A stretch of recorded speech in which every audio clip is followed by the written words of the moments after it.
Dyno prep. This is something that I think a lot of people don't think about when it comes to tuning their car, taking it in to get it, well, dyno tuned. There's some things that you should do to get your car ready, and so I'm in the final stages of getting Project Creampuff, my Beams 3SGE swapped 88.6, ready to go to the tuner, to the dyno, but there are just a few things I wanted to take care of beforehand. If you are turbocharged or supercharged, the first thing that you're going to want to do is make sure to check your intake system for boost leaks. And I don't have that problem on this car because I am naturally aspirated with the ITBS.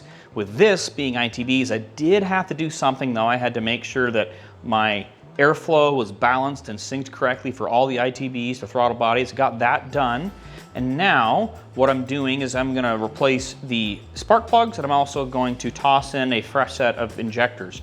Fortunately for me, here in town in Phoenix, I was able to talk to a shop that cleans and flow tests injectors, and I sent them out. It cost me 25 bucks a pop, and well, they're pretty good. You can see they check the resistance, and then they also check the flow. This is before, this is after. You can see they're already pretty good out of the gate, but now they are perfectly flowing. So we're ready to go.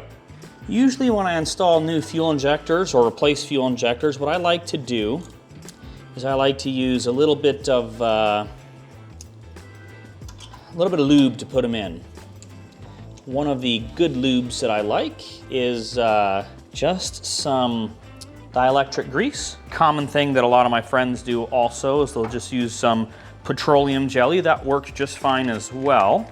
But I don't have either of those, so I'm just going to be extra careful when I go in with this to make sure not to pinch any of the O-rings here.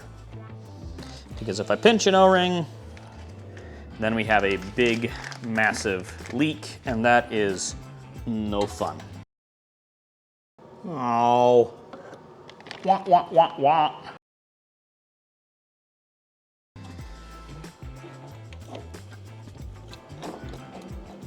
Now we're gonna drop the fuel rail with the injectors down into the cylinder head here. There we go. Now we're going to go ahead and tighten down the fuel rail bolts. Start in the middle and then work our way outwards. We're going to do this in a couple of passes. There's no reason to snug it all the way down the first go, just like you do with head bolts and anything else. I'll make sure to torque everything nice and evenly. That way we're not putting extra pressure on one side versus the other. Then we'll just go ahead and plug our injectors back in here.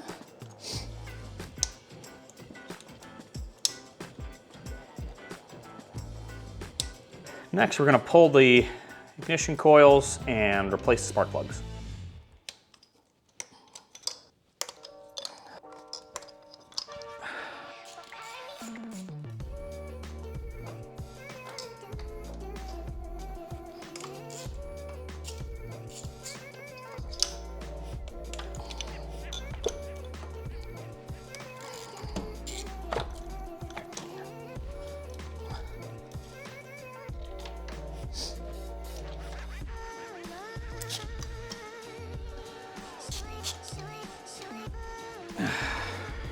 Well, these aren't the worst spark plugs I've ever seen, but this one you can see is cleaned off on one side of it. I think this one was misfiring.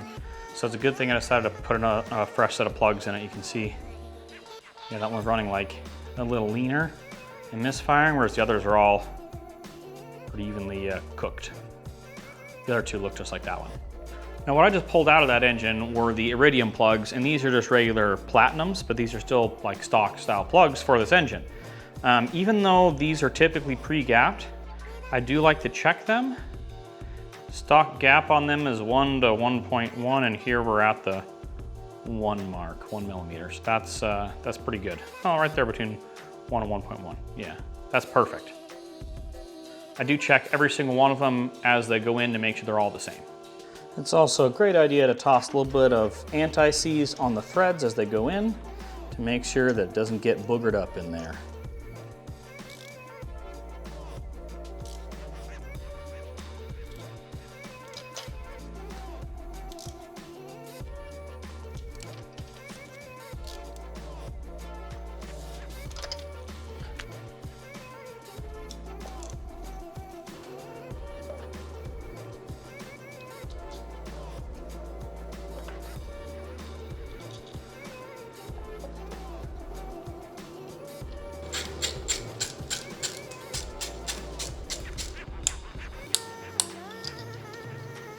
Before we put everything back together, we're gonna do a quick fuel leak test. Okay, we can see it's holding pressure, although it's bleeding down a little bit. The injectors are all okay. I don't see any leaks in here anymore. That's all sealed up, so I'm gonna go ahead and say this is good to go.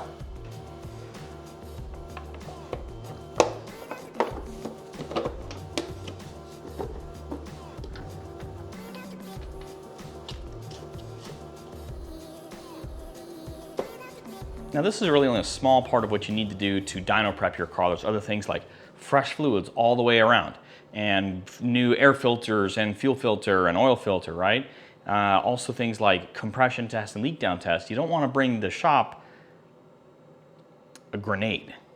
It's also a good idea to nut and bolt check your car, make sure your steering and suspension is nice and tight, so no issues there.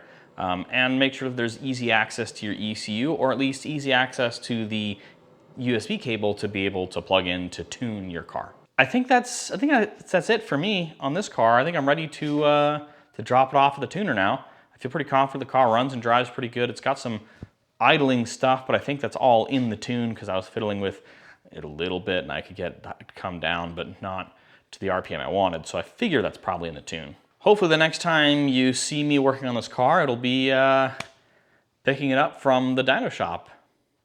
Thanks for watching. See you next time.